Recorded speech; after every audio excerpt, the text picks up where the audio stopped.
Kaugnay pa rin sa eleksyon, politika ay tinuturong dahilan sa mga serye ng patayan sa Bataraza sa Palawan.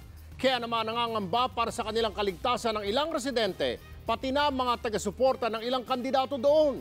Narito ang huling bahagi ng aming eksklusibong report. Ipinakita ni Maruf Sarawi sa News 5 ang 5 tama ng bala sa kanyang katawan. Nakaligtas daw siya sa ambush higit 2 buwan na nakakaraan. Wala siyang nakikitang motibo kundi ang pagsuporta niya kay Muslimin Abdurajik, kumakandidatong alkalde sa Bataraza, Palawan. Hindi ko po alam, sir.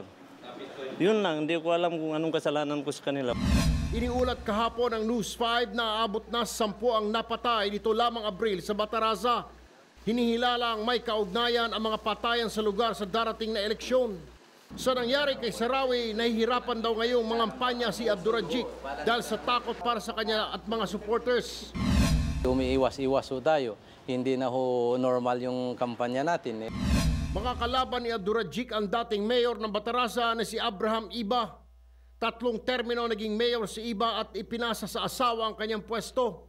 Paniwala ng gobernador ng Palawan, kapwa mainit ang kampo ni Iba at Abdurajik. Nagkalamat daw ang samahan ng dalawa matapos naman hindi tumupad sa pangako si Iba na si Abdurajik ang susunod sa kanyang pwesto pagkatapos ng kanyang termino.